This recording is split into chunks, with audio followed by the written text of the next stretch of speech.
Bagaimana yang sebut oleh Ustaz Fauzi tadi.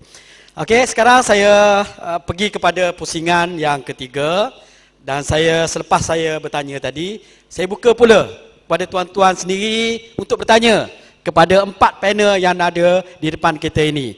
Nampaknya macam panel ni dah menjadi belah dua, sama banyak dah sekarang. Jadi kita dengar apa yang tuan-tuan nak tanya pula sekarang. Dipersilakan.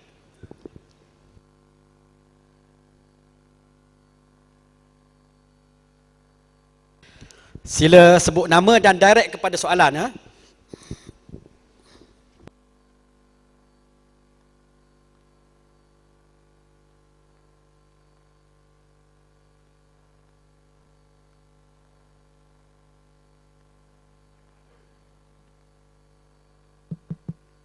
Assalamualaikum warahmatullahi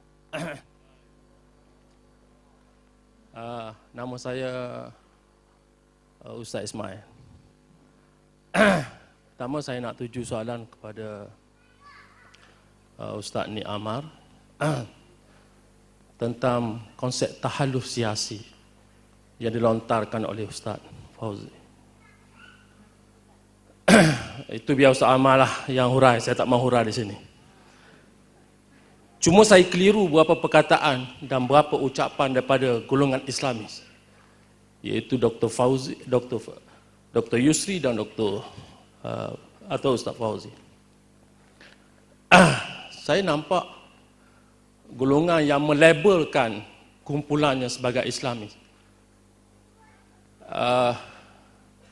mencari jalan untuk menggambarkan bahawa mereka adalah golongan yang kuat dengan hanya bertopengkan dengan ilmu yang tidak semana pun.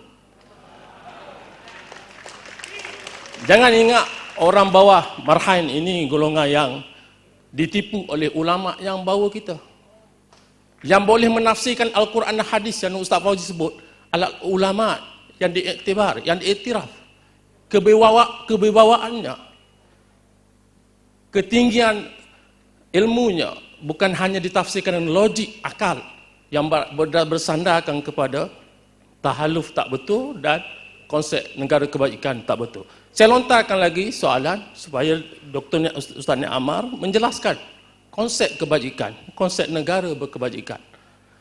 Bagi Dr. Fauzi, Dr. Yusri, soalan saya, apakah doktor melihat ciri-ciri dan kriteria untuk meletakkan sebuah jemaah Islam itu sempurna dan lengkap pada pandangan doktor? Dan sekiranya pas masih belum sempurna, di mana kekurangannya? Soalan yang ketiga, yang last, pengusi, ditujukan pada Dr. Masdid. Saya nampak dia lebih berbawa dan lebih jauh daripada dua orang ustaz sebelah dalam memahami konsep dan realiti politik semasa kita. Nampak Dr. Masdid lebih laju, lebih kalau nak kata dia tidak berpihak, saya setuju. Tapi dia lebih realistis dan idealistis yang benar. Soalan saya kepada Dr. Masdid, apakah cara yang terbaik Pakatan Rakyat harus memukakan satu gagasan yang jelas sebagai alternatif kepada Barisan Nasional agar golongan Islamis yang dua-dua belah pihak itu agak jelas tentang hala tuju Pakatan Rakyat sebagai alternatif kepada Barisan Nasional. Saya kira saya setuju dengan Dr. Masdid, tidak ada kuasa ketiga. ISMA dan apa sahaja nama perkasa, jati, golongan kecil saja, tapi mereka mewawarkan mereka lebih berkuasa daripada kuasa rakyat. Komen Dr. Masdid. Terima kasih. Terima kasih kepada saudara Ismail. Memandangkan kita ada soalan dah, saya akan terus meminta mereka menjawab, iaitu Ustaz Ni Amar, kemudian saudara Dr. Yusri dan yang ketiga saudara Dr. Mazli. Minta Ustaz Ni Amar dulu. Terima kasih saudara moderator dan saudara yang bertanya. Sebenarnya pada pandangan saya, daripada apa yang disebut oleh Ustaz Fauzi tadi, sebenarnya kita tidak berbeza tentang konsep tahalluf ni.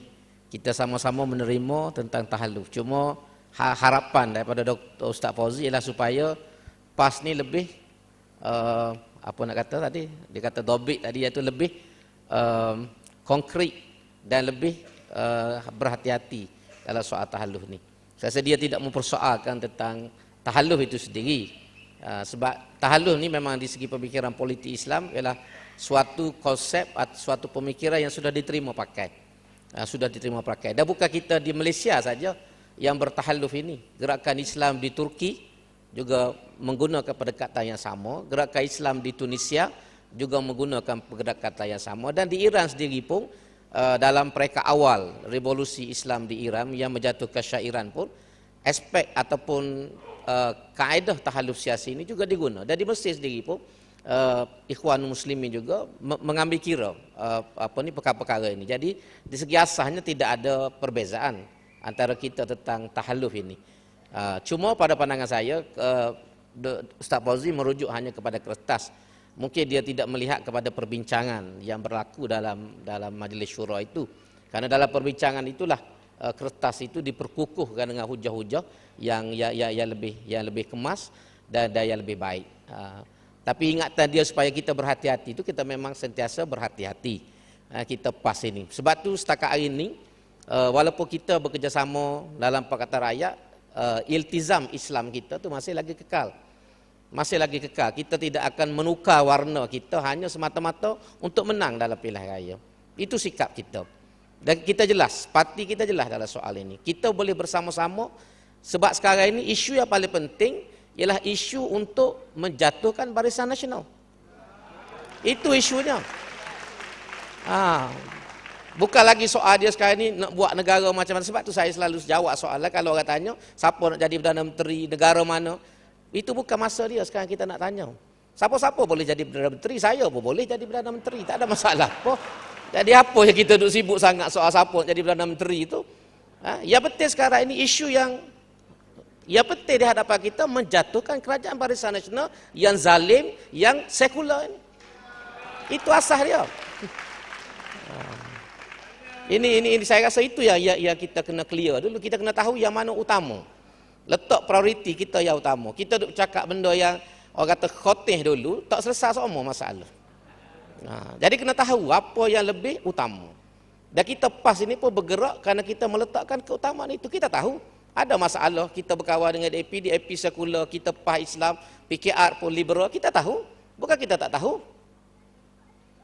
Tapi dalam pepatah orang putih kata lebih baik berkawan dengan orang jahat yang kita kenal daripada orang jahat yang kita tak kenal. Orang putih pun kata macam tu. Itu soal dia. Jadi UMNO kita tahu dah. DAP kalau contoh, DAP tak nak pada Islam betul. Tapi apa yang dia boleh buat sebab dia tidak ada kuasa sekarang ni. Yang menghalang pelaksanaan Islam, cita-cita Islam di Malaysia adalah UMNO dan Barisan Nasional. Bukan DAP. Ini benda yang kena jelas dulu dalam soal ni. Lepas ni kita kira nak buat negara macam mana. Biar utuh rumah buruk dulu, lepas rumah nak buat rumah batu kau 2 tingkat 3 tingkat, lepas ni. Lepas ni, wallahu a'lam. Terima kasih Tuan Amar. Seterusnya Dr. Yusri. Ada soalan tadi tu, ciri-ciri jemaah Islam yang lengkap. Baik. Terima kasih Ustaz Ismail. Dan sebelum tu Dr. Mazli ada singgung-singgung sikit tadi kenapa tak masuk jadi calon apa semua. Saya kira saya ni memang betul lah Ustaz Ismail, ilmu tak seberapa, saya akui. Kalaulah dituju kepada saya lah. Dan bahaya pun dalam Islam kalau kita merasa kita alim ni. Bahaya. Kalau kita alim betul pun tak boleh kita mengaku. Itu adab Islam. Setakat yang sedikit yang saya tahu tentang Islam, itu saya yakin. Kita tak boleh itu. Tapi dalam Islam yang saya tahu sedikit sebanyak, Islam tidaklah melihat dan meletakkan suatu formula, suatu pendekatan yang terlalu mengikat bila bercakap tentang politik ni. Dan saya yakin Dr. Mazdi pun sangat faham dan arif tentang perkara ini, bahawa untuk proses islah, proses menegakkan masyarakat Islam, negara Islam sekalipun, kalau nak menegakkan negara Islam, khilafah Islamiyah sekalipun, tidak semestinya satu pintu, satu cara. Kalau tidak, saya yakin Dr. Mazli pun dah lama masuk politik dah. Kalau itulah ada satu jalan sajalah nak menegakkan Islam, nak menyumbang kepada Islam, hanya melalui pilihan raya, bergerak secara direct dengan pilihan raya, mesti dia sendiri pun dah masuk. Tetapi kita tahu banyak cara, banyak pintu. Dan pemimpin-pemimpin PAS sekalipun, termasuklah Datuk Nik Amar, saya yakin juga yakin dan menerima perkara ini, dan soal perkongsian bijak, smart partnership dengan pihak-pihak, individu, pertubuhan yang tidak terlibat secara direct, itu memang menjadi amalan pimpinan PAS daripada dulu. Tapi biasalah kalau kita sembang-sembang, berdebat ke berbahas ni, biasalah cokek sana cokek sini, tu saya terima dengan semangat yang sihat lah, tak ada apa-apa. Kalau saya masuk pun tak semesti buat cepat pun. Tak mudah. Kita tahu sistem, hatta bukan saja berlawan antara dua parti politik, dalam parti politik, satu-satu parti politik tu pun bukan mudah. Itu suatu sistem.